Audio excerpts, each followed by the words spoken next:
evening, and welcome to the Museum of Science. I'm Lisa Monrose, producer of the Brainiac series, and this is our final program in the series until the fall. I'm delighted that we're ending on such an exciting note. Many of you know Richard Preston as the author of The Hot Zone, The Cobra Event, and The Demon in the Freezer. My introduction to him was through The New Yorker. 2 articles he wrote called Mountains of Pi and Capturing the Unicorn profiled renowned mathematicians David and Gregory Chudnovsky. When Monica and I arranged for the Chudnovsky brothers to do a Brainiacs program about 1.5 years ago, I really wanted Richard to come and interview them. So I contacted his publisher, who got back to me and said, he's really interested, but he's up in the Redwood canopies writing his next book and he can't come down. So when she contacted me again 1 year later and said, well, he's finished that book, do you want him to come and talk about that? We enthusiastically said yes. So without further ado, please join me in welcoming Richard Preston and his new book, The Wild Trees, A Story of Passion and Daring. Thank you.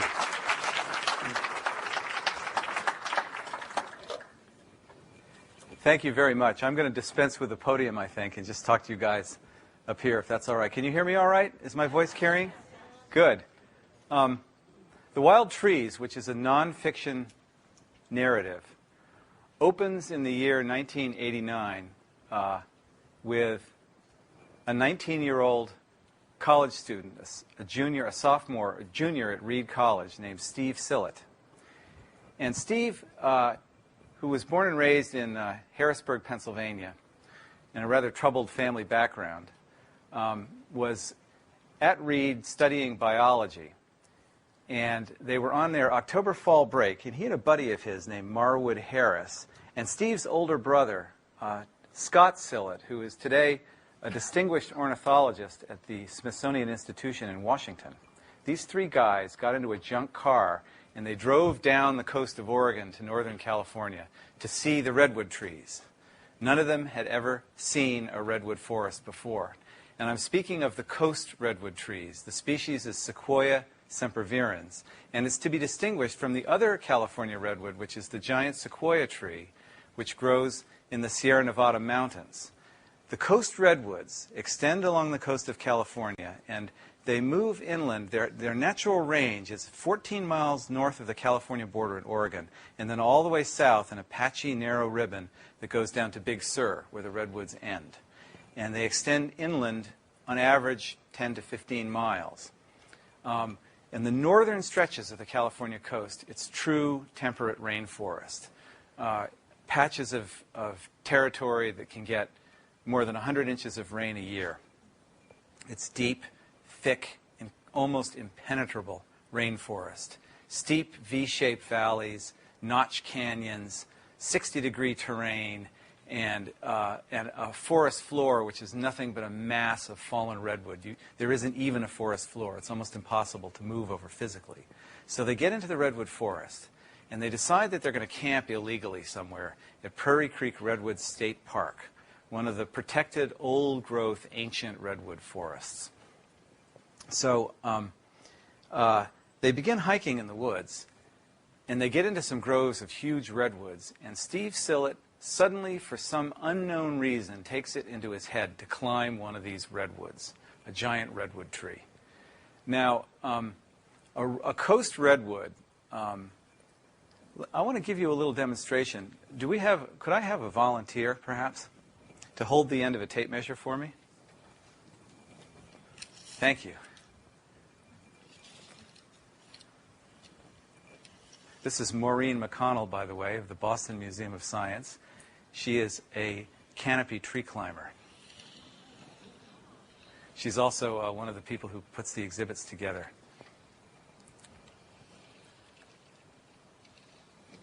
I'm showing you the base of a giant redwood tree. Maureen, maybe you'll have to walk a little bit more that way.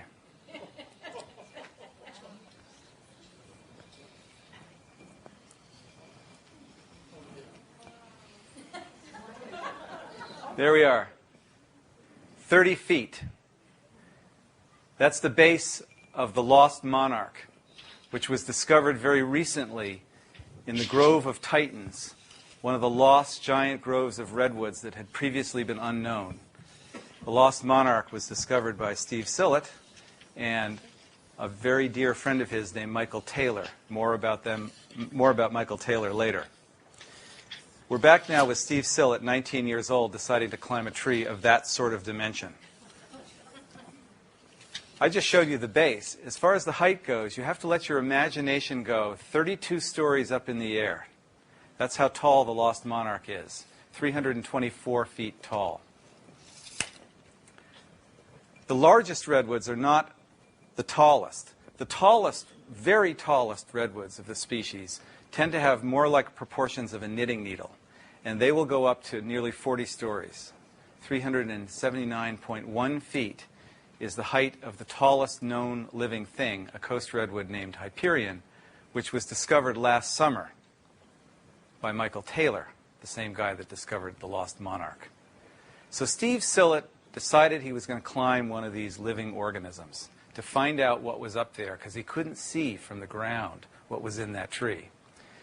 Now, a coast redwood typically has no limbs on its lower trunk. The lower trunk is just a sheer column, like a Doric column, that extends upward into an impossibly high forest canopy.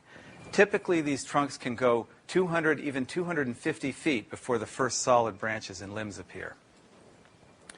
In this case, Steve was trying to figure out how to get up that tree, and he noticed that there was a small redwood growing next to the giant one. So he free climbed up that tree and got himself about 70 feet off the ground. And his buddy, Marwood Harris, climbed along with him, below him. When Steve got about 70 feet up, he found that he was looking across an empty gap of space at the lowest strong-looking branch on the giant redwood. And he made a flying leap into the redwood, and he grabbed the branch with his hands, like catching a trapeze.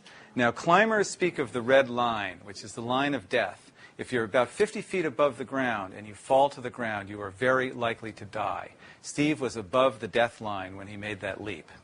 He then, hanging from the branch, he did a kind of a monkey hang deal where he just moved along the branch like this until he got over to the bark of the tree. He planted his feet in the bark, and then he somehow flipped himself up and stood on the limb, clinging to the ridges of the bark with his fingertips.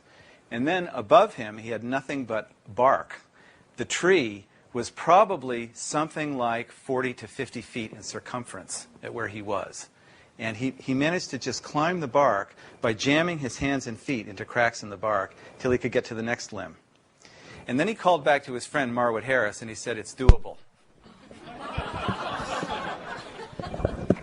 However, Marwood and Steve hadn't noticed something, which is that branch on the giant redwood had concealed in its foliage a yellow jacket nest, a wasp nest the size of a cannonball. And when Marwood Harris made the leap, the wasps came out, they exploded out of the nest, and now he's hanging from the branch, and they began stinging him in the eyes and the face. And for one long moment, Steve Sillett thought that his friend was going to let go and fall to his death. I should say that Marwood Harris today is a professor of English, I think, at the University of Virginia, and this was the first and last redwood tree that he ever climbed. I had a lot of fun interviewing Marwood Harris about this. This is all true. At any rate, these two guys began to climb up this tree. Now, at a certain point, an old redwood, this is not apparent from the ground when you walk through a redwood forest, but these trees sprout extra trunks in their crowns. This is called reiteration. Trees do this. Redwoods are prolific reiterators. And these trunks will come out of huge, gnarly masses of wood that are sometimes filled with caves, which are called fire caves, because about every 500 to 1,000 years, a forest fire will sweep up through the crown of a redwood tree and will carve out these caves. And out of these hanging buttresses will come extra trunks.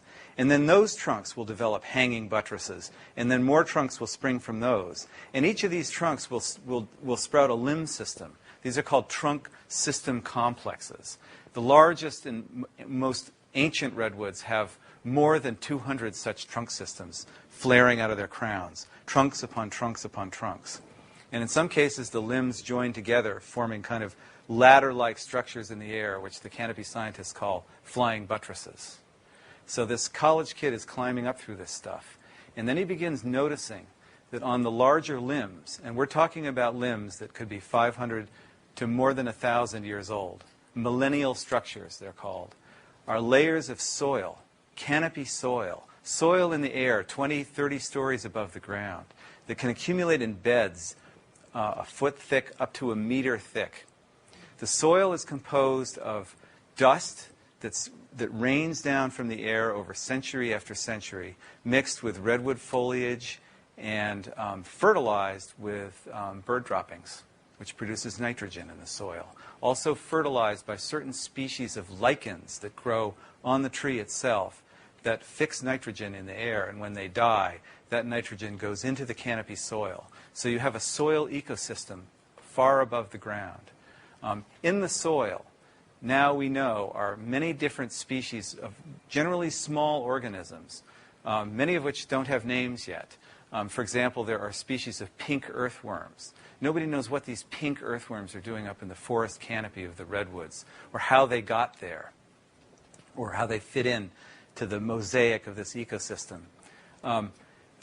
Steve noticed hanging gardens of ferns and thickets of huckleberries that are so dense that you can't force your body through them. And in the fall, they're laden with berries. You can stop, and Steve did. This was the fall. He stopped with Marwood, and they fed on huckleberries as they were climbing this tree. And then hundreds and hundreds of species of aerial lichens, lichens that grow only in the forest canopy but do never occur on the forest floor. And then the tree itself was stratified so that as they got higher, they found different species of lichens. They had no idea, Steve had no idea what these species were. But it's like making a dive into a coral reef, except you're going up instead of downward. Eventually, they reached the top of the tree. And they found that the top of this tree had been blown off centuries and centuries earlier. And it consisted of a huge, sheared-off, rotten stump with water in it and kind of dripping springs up in the air, and then kind of a flaring network of branches that went out like the spokes of an umbrella in all directions. And the branches were so close together that they could walk around on the top of the tree without fear of falling. So they sat there and they watched the sun go down, and then they had to make the descent. That was the hard part. They had to get down the tree by hanging from branches by their hands and then letting go, and then getting onto a branch and grabbing it and then doing this again until finally they got down to the lowest branch where the wasps were waiting for them. They were attacked again, but they finally made it to the ground. And Steve Sillett had been transformed. He knew what he was going to do for the rest of his life. And he very quickly went to talk to a professor of his at Reed College, a botanist named Bert Brem, a very distinguished man. And he showed Dr. Brem these lichens and mosses and things that he had gathered in the redwood forest canopy. And Brem's first reaction was to blow up. And he said, Steve, you can't tell me that you were jumping from tree to tree. If you do this kind of thing, you could get somebody killed, and it wouldn't necessarily be you. But after lecturing Steve, Steve wasn't really going to listen to reason. Brem began looking at the canopy lichens and trying to identify them. And he realized that his student had made a fundamental discovery. Up until that point in time, biologists had referred to the redwood canopy as a redwood desert. And it was simply assumed that there was nothing up there except the branches of redwood trees. And that there wasn't much to look for there. And that in any event, these trees were impossibly tall, too difficult to climb. The redwood forest canopy is roughly 2 to 3 times taller than the Amazon forest canopy. And the biomass of the redwood forest canopy is thought to be anywhere from 10 to 30 times greater than the average biomass of undisturbed tropical rainforest. It is not clear to botanists and biologists why temperate rainforests like the redwood forest produce this enormous overburden of biomass. but redwood rainforest is thought to be the most biomassive standing ecosystem on the planet, and it's multiples more massive than almost anything else. It is challenged by and close to the biomass of some of the other Pacific Northwest rainforests, such as the rainforest on the Olympic Peninsula in Washington. But these biomasses completely dwarf tropical ecosystem biomasses. No one is quite sure why. So that's basically the story of the wild trees and how it begins. And then we move to this guy, Michael Taylor, a college student himself, who in the same week that Steve Sillett climbed this giant redwood tree, Michael Taylor was cutting classes at Humboldt State University, where he was a very indifferent student. Michael is the son of a demi-billionaire, a real estate developer in California named Jim Taylor. But Michael ultimately had a falling out with his father, and they were not on good terms. Michael cut classes, and he went to Redwood National Park to have a look at what was thought to be the world's tallest tree, a tree known as the tall tree. Michael looked at that tree and said, there's no way that tree is that tall. He thought to himself, the world's tallest tree has never been found. In fact, it occurred to him that the redwood rainforest had never really been explored in European times. We know that timber cruisers, people looking for wood to cut, went through a lot of the redwood forest. But they were only looking for one thing. They were looking for trees to cut. And it seems likely that they didn't get everywhere. It's almost impossible to describe just how difficult redwood rainforest really is to move through. And Michael Taylor later took me on an expedition into Devil's Creek, which is one of the most difficult bushwhacks I've ever done in my life. I really thought I was going to have to be choppered out of there. Michael is younger than I am. And we were going down 60-degree slopes and getting into places where you're just in masses of thorns that will tear your skin to shreds as you move through them. And then at one point I ended up swimming in a bed of poison oak up to my chin, just swimming through it. Didn't realize what it was because night had fallen on us and we were lost. And then you come across, there are these notch-like canyons. And then the canyons are stuffed with fallen redwood trunks. And these trunks, you have to imagine trunks that wouldn't fit between the ceiling and the floor. And several of them piled on top of each other like pickup sticks. And when you climb up over a pile of these fallen trunks, you can slip through a crack and you can fall 30 feet down into the pile and break your leg at the bottom of the pile and never be heard from again. So the redwood explorers tended to move in pairs in the redwood forest. So Michael Taylor became determined to discover the world's tallest tree. And he eventually dropped out of college. He became a grocery store clerk. He had a complete falling out with his dad. His dad cut him off and refused to support him anymore. And he ended up just devoting his days to exploring redwood rainforest. In the story, Michael Taylor and Steve Sillett eventually came together, became friends. Michael Taylor is desperately fearful of heights. He's terrified of heights. He's never climbed a redwood, and he probably never will. But Steve Sillett recognized that Michael Taylor had a map in his head that was better than any map on the ground of what was really out there in the redwood forest.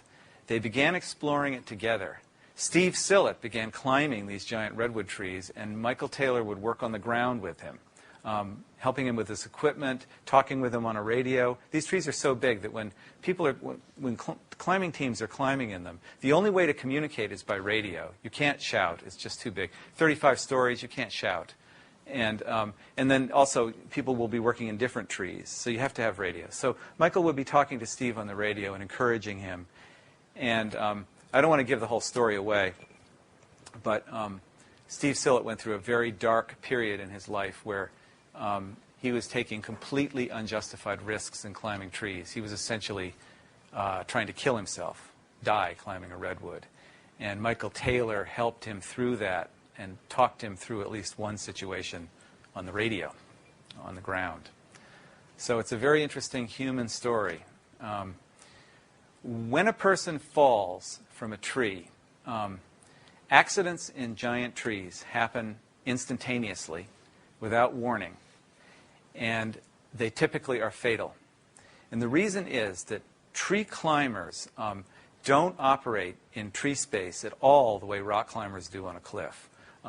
Rock climbers move up a vertical face of stone by using their toes, their feet, and their hands to maintain a grip on the surface. And there's a rope that trails loosely below a rock climber, if any of you have ever done rock climbing. And if you fall, the belay rope is used to stop your fall, but you fall a distance along the rock face if you're lead climbing. In tree climbing, you always are suspended by a rope overhead, and the rope is typically taut. And tree climbers move by throwing loops of rope over structures over their head, anchor points, branches, and limbs and other structures. And then they can swing through the air, and they can move horizontally or on diagonals through the air in the crown of a tree.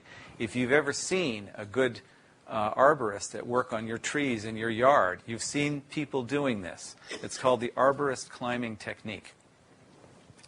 What happens in an accident is that the person detaches from the tree instantaneously and then falls, and often will hit limbs on the way down. And if they fall above the height of the red line, they're almost certainly doomed. In the wild trees, Steve Sillett, when he first started climbing giant trees, he didn't know these techniques. And he was trained by a group of hardcore, rowdy Pacific Northwest professional arborists, tree climbers, daring guys who had been climbing in the Carbon River rainforest near Mount Rainier, a super tall forest of Douglas firs. And Steve was climbing with these guys one day, and one of them, a man named Kevin Hillary, detached accidentally at 100 feet, so twice the red line. And in tree climbing, there are certain signal words. One of them is headache. If you call out the word headache and you're in a tree, it means something is falling from a tree. Watch out. Step back. And when Kevin Hillary went into his screaming fall, he said one word, headache. And then he maintained professional silence as he fell to the ground. And the people who watched him felt that he was looking at the ground as it came up. He was trying to turn his body over in the air. When a human body goes into free fall, you typically turn upside down and fall head first. The reason for this is that the upper half of the body is heavier than the lower half in most people. And so that the landing is a head first landing. And if you fall at the height Kevin Hillary fell, you're going to be getting on toward terminal velocity.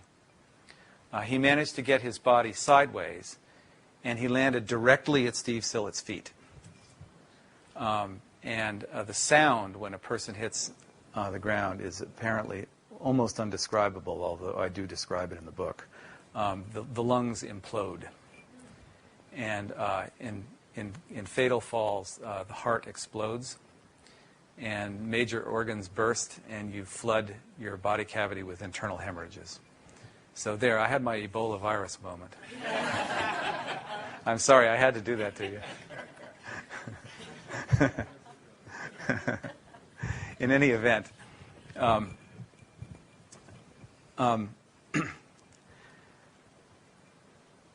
Sillett eventually fell in love with a colleague of his, a woman named Marie Antoine. She has a delicious name. She's Canadian.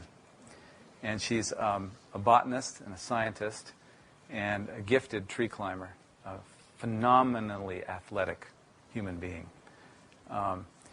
And Steve and Marie eventually were married in the Redwood canopy. They were married on a rope 300 feet above the ground, stretched between two giant trees. And one of the principal difficulties of the wedding was finding a minister who would be willing to climb a redwood tree. And in the wild trees, I have a love scene. I really don't want to talk about it.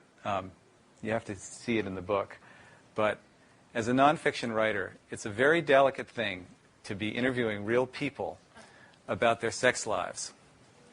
And but I was very curious about how you make love at the top of a giant tree.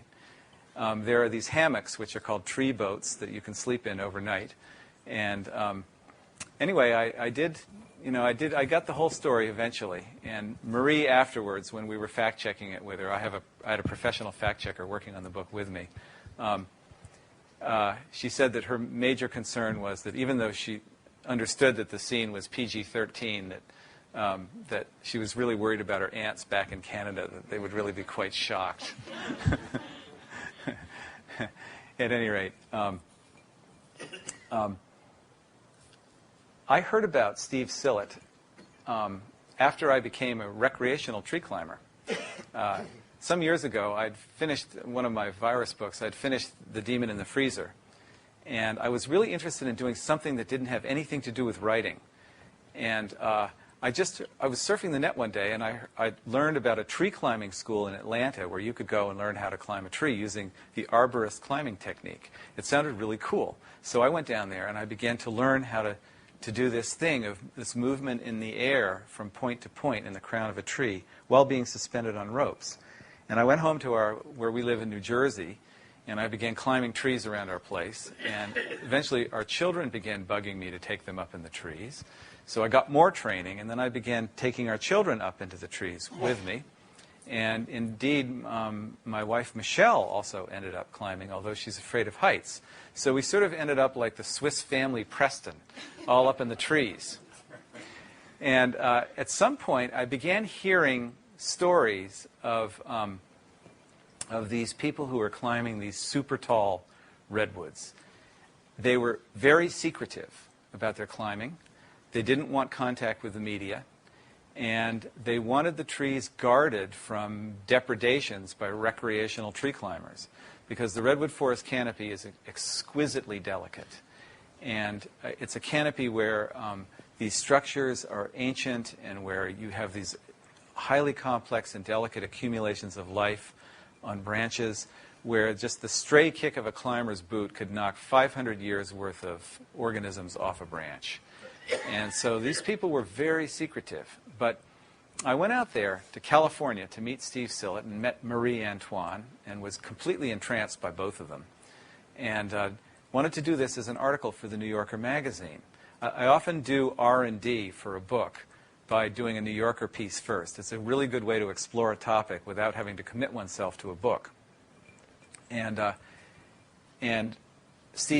asked Steve if I could go climbing in the redwood canopy with him. And he said, no, these trees are gnarly. There are some very tough climbs, and they're very dangerous. And he cited, near-death experiences that he and colleagues of his had recently had in the redwood canopy, and in Australia, where they had been climbing super tall trees there. And so I had to content myself with interviewing Steve Sillett on the ground with a handheld radio, standing at the base of a tree while he and Marie and colleagues were up there, completely out of sight. And then, I'd start asking questions, and then Steve would say, dude, we're too busy, man. We've got the soldering iron out. And they were doing electronics up in the tops of these redwoods. They were wiring these giant trees like a patient in the ICU, studying the movement of fluids through the tree, trying to find out what it's doing with sunlight and energy and moisture, and trying to find out what these organisms are really like as living things. But it was pretty unsatisfying. So I was staying at their house in Arcata, California. It's a funky town on the North Coast. And they went out to a party one day, and I went into their garage where they stored all their tree climbing gear. And I brought my little reporter's notebook with me. And feeling a little strange, I began taking notes and making drawings. And in particular, drawing a very specialized piece of climbing gear, a rig of ropes that in the wild trees I call the spider rope, or the spider rig.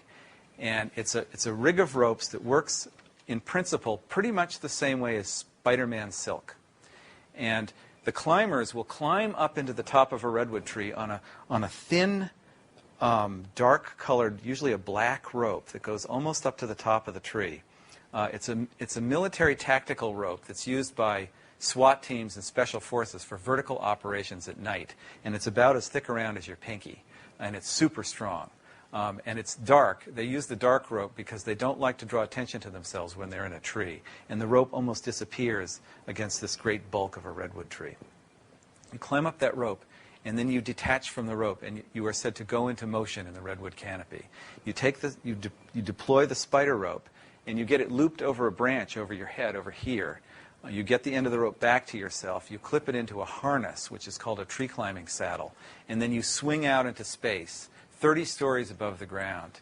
And then you move to the next point by getting the rope over another branch somewhere else, the other end of the rope somewhere else. And in this way, you can kind of ladder your way on a diagonal or vertically or horizontally, even from tree to tree, in some cases, in the redwood forest canopy. But you're completely detached from the main rope, and you have no way to get to the ground unless you can get back to the main rope. This is what going into motion is all about.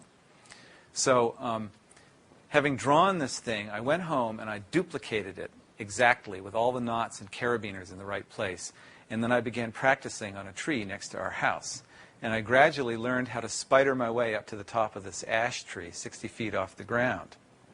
And then I did a little bit of movement from tree to tree. Moving from tree to tree in any forest canopy is extremely difficult. It's very challenging and time-consuming.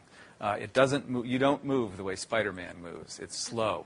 It's also, I should tell you, it's quite boring to be somebody standing on the ground and watching a tree climber. Nothing seems to be happening. But actually, for the climber, there's a lot happening. Mostly you're trying to keep yourself from dying or something, making some stupid mistake. So after I kind of got it down, I went back to California, and I tied a spider rope in front of Steve Sillett and Marie Antoine on their living room floor. And I said, I'm ready to go climbing in the redwood canopy with you now. And Steve said, dude, you're doing this. Where did you learn this? And I said, in your garage. Fortunately, he took it in good humor. And I ended up, in the end, at this point I knew I wanted to write a book. And that required intensive climbing with these people. In the end, I ended up working as an expedition climber with the teams working in the redwoods. I wasn't paid for this work, but I ended up, installing scientific equipment with these people. And then in September of last year, after Hyperion, the world's tallest tree, was discovered, I was a member of a 4-person climbing team that made the first ascent of Hyperion up to the top. It was covered by National Geographic.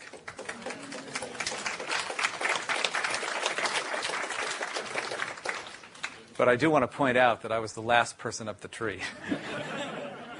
I would love to show you some photographs of the redwood canopy. I have a little slideshow, and then if we have time, I'll show you a little. I brought a spider rope, and I can show you how it works. If we could have the lights down.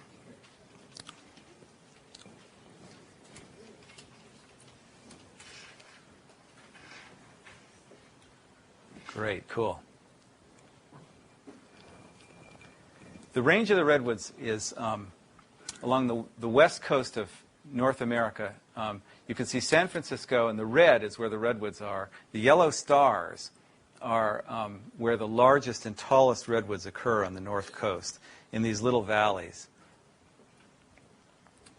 About 96% of the old-growth redwood forest has been cut down.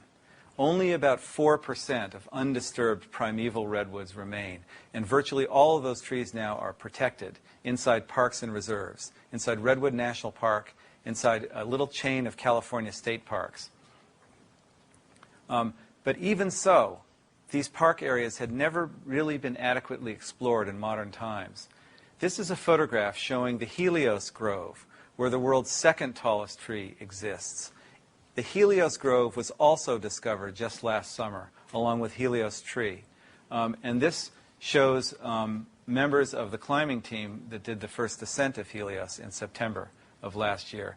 Gives you a sense of how dense and thick and steep that rainforest is. Steve Sillett is a very intense guy. When he's climbing in a tree, he's focused on the climbing.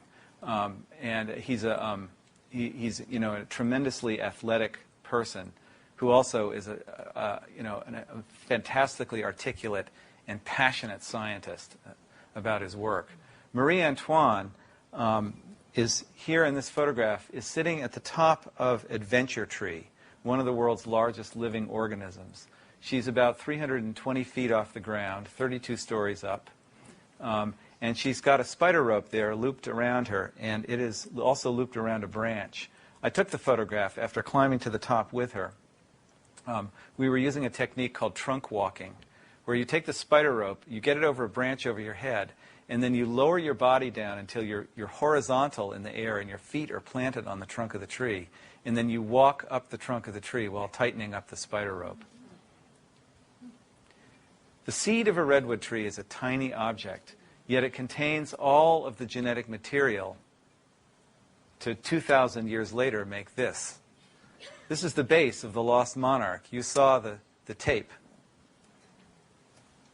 It was discovered in 1998 by Michael Taylor.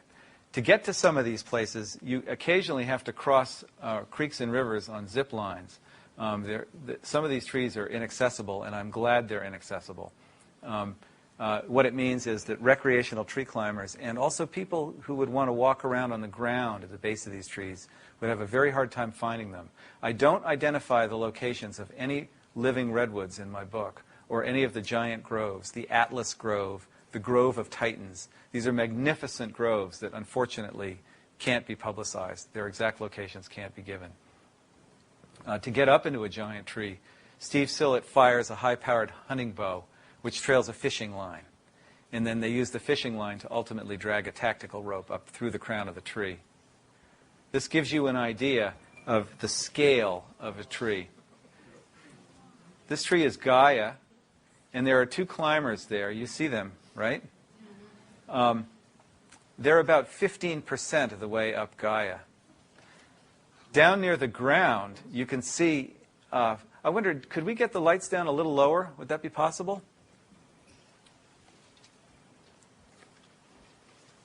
Down near the ground, you can see dark carbonized areas. Those are fire scars at the base of the tree. And that would be a forest fire that would have occurred anywhere up to maybe 400, 500 years ago, so perhaps roughly around the time of William Shakespeare. And that was just a minor fire. That had no effect on the tree whatsoever.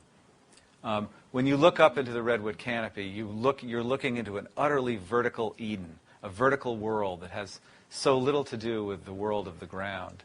When you're climbing a redwood, you feel like you're climbing a wall of wood. And you typically can't see the rope as it extends upward into the air. So you feel like you're climbing on nothing, hanging in the air. And rock climbers often get a sense of real fear of heights and exposure climbing a redwood tree because they don't have anything to touch or hold on to. You're just suspended. Your entire life is entrusted to this strand of rope. When you get up off the ground, you eventually lose sight of the ground entirely. And you end up in the redwood canopy itself, which is like entering a deck of clouds. This photograph, which I took, is a mosaic of one of the world's tallest trees, Pipe Dream. Down near the bottom of this photograph, you can see a little blue square. I don't know if you can see it there. That's a tarp, which is 8 feet by 10 feet. And then going up the tree, if you look, you'll see trunks coming out of the base of Pipe Dream on the left and on the right. Those are parts of Pipe Dream. Those are structures of the living organism.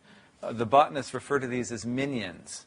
The minions of Pipe Dream are larger and taller than any tree east of the Mississippi River, and yet they're absolutely dwarfed by Pipe Dream.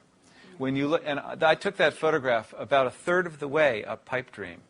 Up above me, you can see somewhere up there is Steve Sillett. He's just a little dot on the trunk. And we haven't gotten near the redwood canopy yet, which is up there in the branches. When you get up into the canopy, it's incredibly complex and dense. This is a tree named Zeus. We're up near the top. Zeus is the tallest member of the Atlas Grove. The orange box is around Steve Sillett. He's branch walking. He's walking out on a branch. There we are. He's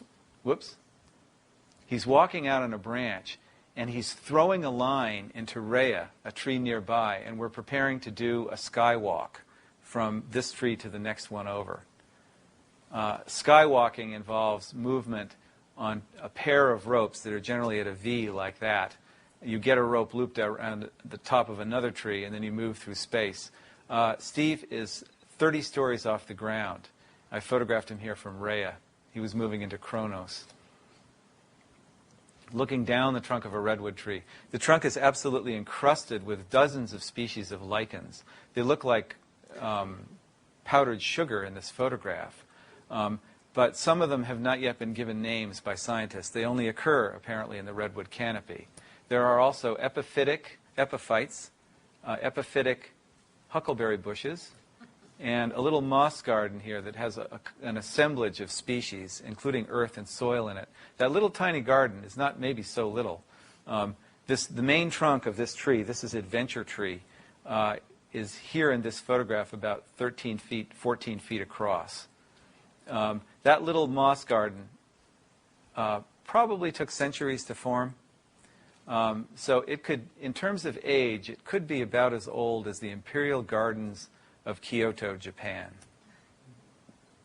When you look up into the canopy, you just see these mind-boggling structures. We're looking at a portion of one tree, a cathedral tree named Poseidon. You're looking at about 1/3 of this tree's crown. Everything in this photograph is just a portion of the top of one tree. You see widow makers. Do you see that log resting on a limb? A climber's rope can dislodge a widow maker. Widow makers will slide down a rope if they touch the rope, and if they hit you, they will detonate you. These widow makers, a widow maker falling 30 stories out of a redwood tree can spike itself 5 feet into the ground. And if it hit your body cavity, it would tear you apart, disembowel you. When you get up into the tops of these trees, it's such a thicket of limbs that you can hardly move. And you can see all these lichens everywhere. These are witch's hair lichens. I'm now at the top of Adventure Tree with my trusty notebook, looking around, checking it out. Huckleberry bushes, leatherleaf ferns, canopy soil. That canopy soil was they made a soil cut there to sample it and to see what its depth was. There are these plankton-like copepods that exist in the canopy soil and in the fern gardens. They're related to copepods that are one of the principal animal constituents of the sea. Whales feed on these things. What they're doing in the redwood forest canopy, nobody knows. How they get there, nobody knows. Steve Sillett here in this photograph is branch walking 33 stories above the ground. He's walked out to the end of a branch. Most of his weight is actually on the rope, not on the branch. And he's tiptoeing out, and he's reaching his hand out, and he's touching the foliage of a nearby tree. It shows you how densely interconnected the upper regions of the redwood forest canopy can be. Here we're looking at the heart of Poseidon, a huge mass of ferns that Sillett, Antoine, and their colleagues have been studying with scientific instrumentation. One day when we were working, Steve and I were installing equipment at the top of John Muir Tree, which is one of the taller trees in the redwood forest. It stands right next to Pipe Dream, and there's a traverse line, I don't know if you can see it, a zip line that runs between the two tops of these trees at about 355 feet. Tallest tree-to-tree zip line on Earth. This is a drawing by the artist of the wild trees, Andrew Jocelyn, and we're very pleased to have him here tonight, showing somebody skywalking. This happens to be my daughter Laura. She's going on a tree-to-tree traverse. But it gives you an idea of sort of the complexity of it and the sense of it as being aerial maneuvering. I ended up taking our kids camping in trees around our house. Here is our daughter Laura in a tree boat hammock. She's about 65 feet off the ground. And we're waking up in the morning and we're listening to bird song in 3 dimensions all around us. We had been visited by flying squirrels in the night. It turns out that the creatures of the forest canopy, even in New Jersey, even right here in the Boston area, when you get up into the canopy, you find that they sometimes don't recognize you as being human. They don't know what humans are. It's a green ocean over our heads, and it remains unexplored. To me, it feels like the early visitors to the Galapagos Islands when the birds and animals were tame because they had never encountered humans. Laura is attached safely to this tree with a safety rope. You can just see that white rope coming out of her sleeping bag so that she couldn't fall out of that hammock if she rolled over in the night. We had marvelous times climbing as a family. This photograph was made by New York Times photographer Robert Lewis in Scotland, in the Highlands of Scotland. I'm doing what's called a bat hang, and Laura is busy climbing up into that giant tree. So that's about it in terms of photographs.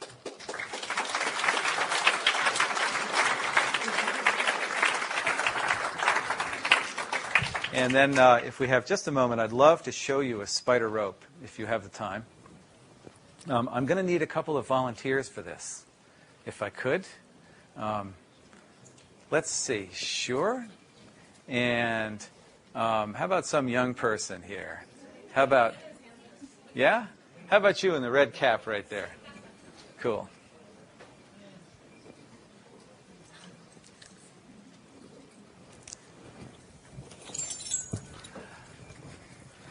The tree climbing harness is not at all like a rock climbing harness. You see this thing? It's bulky and beefy, and this is the one that I use climbing in the Redwoods, but I've completely stripped it down. Normally, you'd be carrying about 20 pounds of gear with you. You'd have bags with all kinds of stuff, everything from a radio to water to extra carabiners and a device for getting down the rope, a descender, and devices for getting up the rope. For those of you who are mountaineers or rock climbers, you know what these are. These are handled ascenders, a pair of handled ascenders with stirrups on them for making a vertical ascent up along a fixed rope. You carry those things with you to maneuver around. But now you get up to the top of the rope, and you have to, you want to go somewhere else in the redwood canopy. So you unfurl the spider rope, and you attach it to a life support point right here at the center of the harness, at the center of your gravity. So you're hanging in the harness like this from a rope. I'm going to show you what you do. Now, I wonder if you could, you want to be a branch? Sure. Okay. Hold your arm out about like that. Hold it up. That's good. Okay. Now, you have to imagine him as being a branch who's really a lot higher and somewhere off over there somewhere. And I'm going to now get the spider rope onto him, if I can.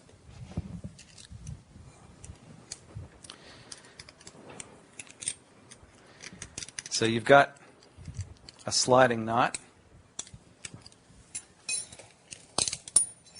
And you take the spider rope, and you're going to sling it over the branch. You coil it up, and then you make a rope throw to get it up over the branch. So I'm going to get this thing over this branch here. Now it's draped down, and you're over here. But in order to get a secure attachment to that branch, you have to bring the end of the rope back to you. And that's the whole trick and the whole problem in tree climbing. That's where it gets tough. And what I use is a little Batman-style grapnel hook attached to my harness. Can you see that little hook? That's called a king grapnel. It was named that by Steve Sillett because he says it rules in the forest canopy. It's attached to a vintage 1930s automatic rewind fishing reel. You can get these for about $15 on eBay until Steve Sillett cornered the market on them. He drove them up to about $20. They're not a popular fly fishing reel among fly fishermen. They're considered to be sort of unfashionable. And a good fly fisherman wouldn't be caught dead in Montana with one of these, which is why they're so cheap. But they're awesome in trees. So you get your little grapnel hook out,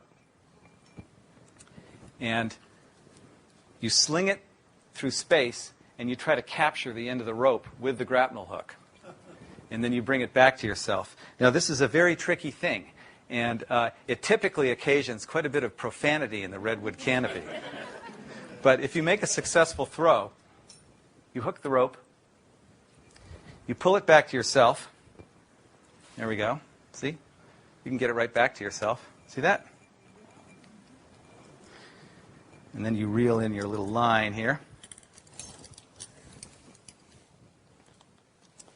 You hook. You hook the carabiner to your saddle, your harness, and now you have you've made a loop. And you have a sliding knot here, and when you tighten the knot up, you can end up moving toward the branch. You can pull yourself toward the branch by tightening that knot. You see that? Now, let's say you want to go somewhere else. You do exactly the same thing over here, where Maureen McConnell is going to be a branch. You get the spider rope over the branch.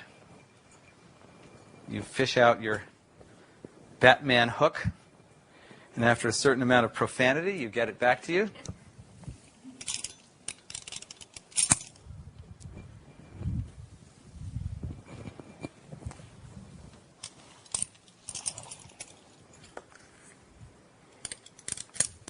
Now, I don't know if you can visualize this in 3 dimensions and in the redwood canopy, but basically what we have here is a climber who is attached to 2 different limbs.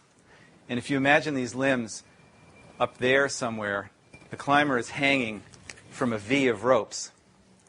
And then by sliding these knots, the climber can go left or right, or can completely detach and swing.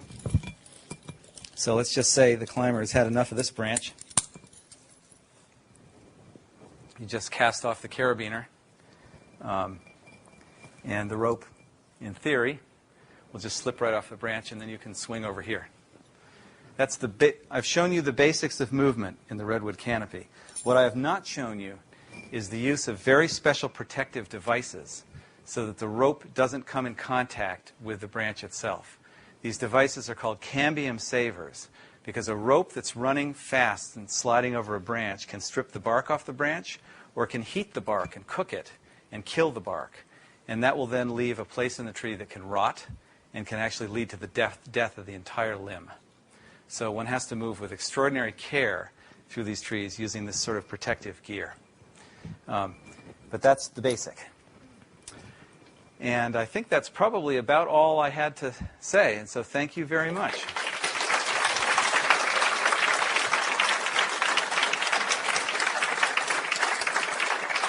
I don't know how we're doing on time here, but I'd be delighted to take, a couple of questions before we move on to the book signing. Yes? Sorry, can we have a mic because otherwise it won't get on the tape. Thanks. I just wanted to ask about the protective gear. Is it something that they have set up permanently when they're doing their carry research? It with you. Well, then how do they attach?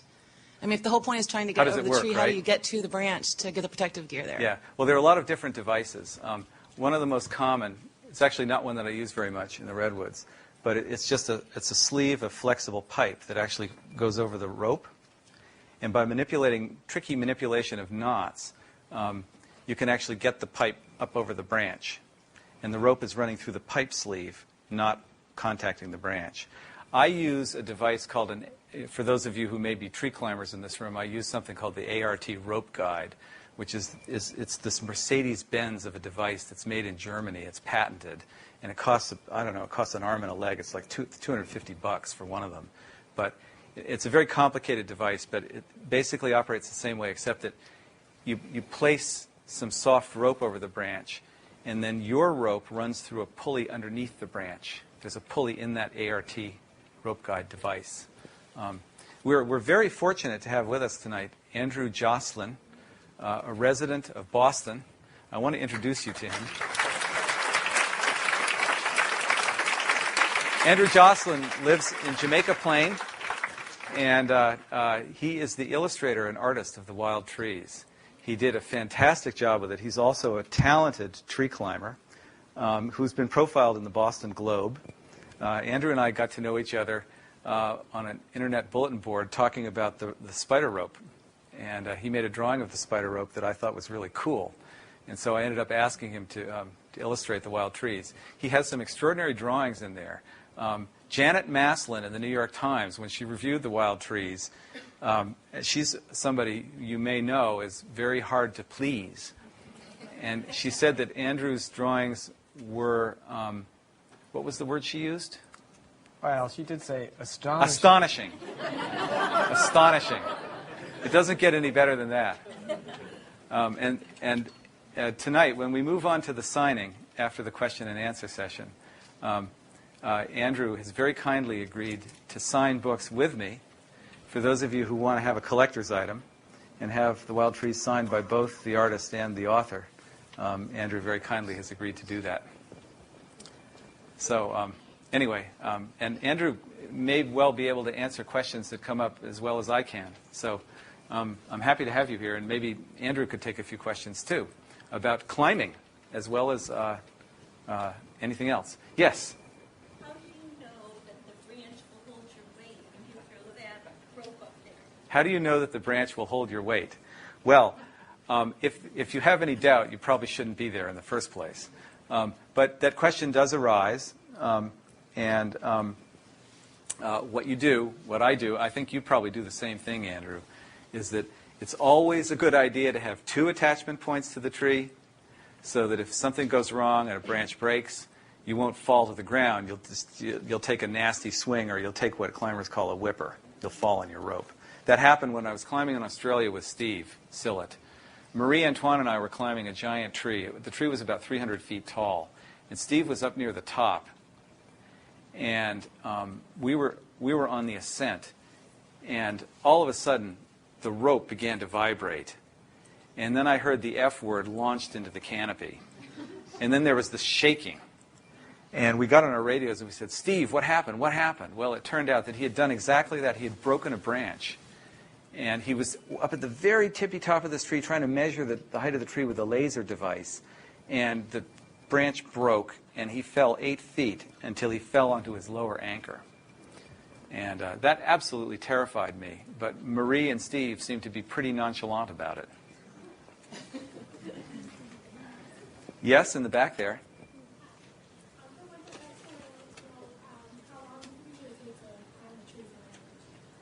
You're asking how long does it usually take to climb a tree on average? Depends a lot on the tree. What would you say, Andrew?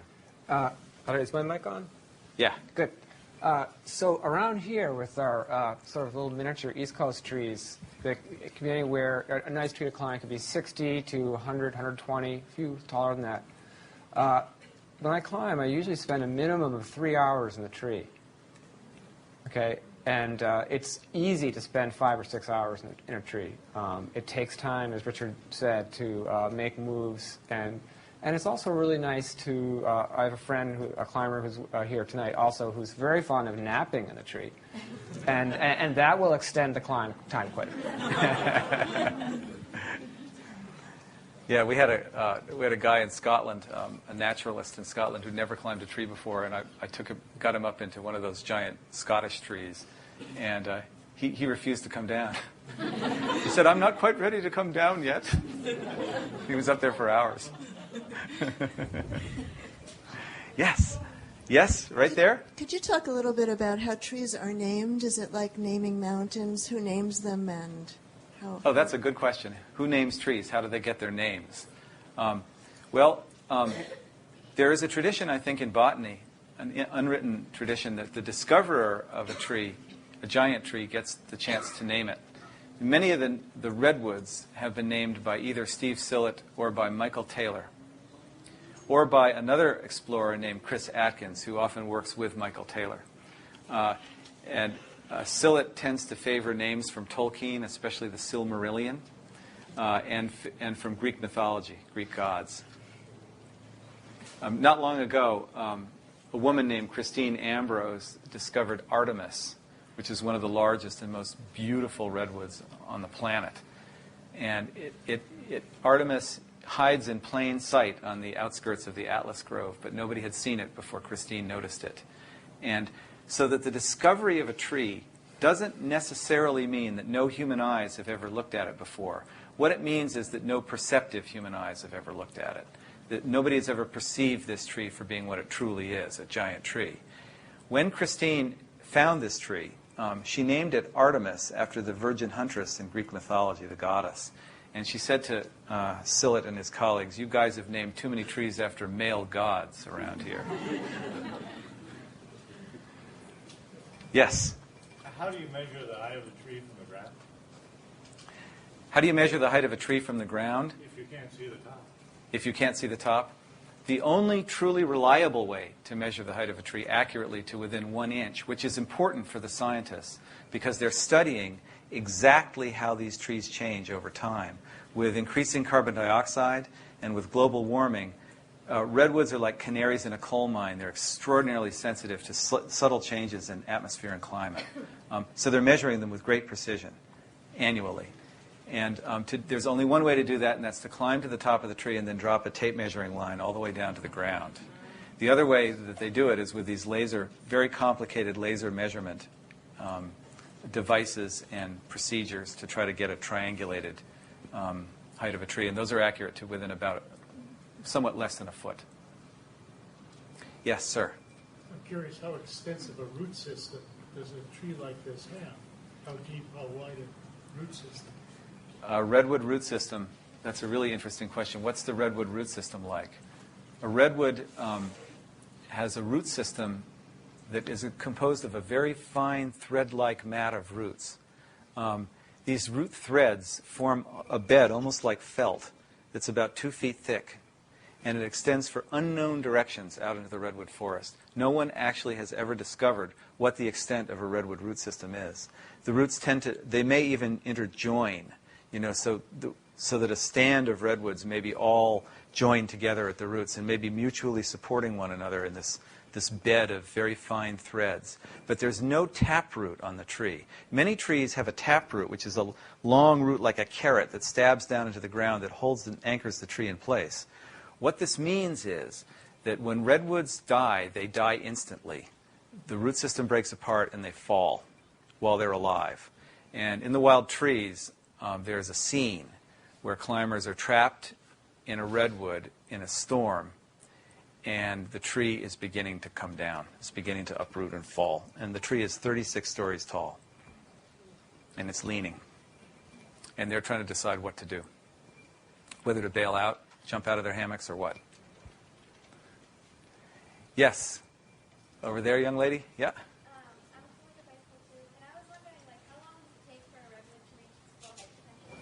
How long does it take a redwood to reach its full height? They're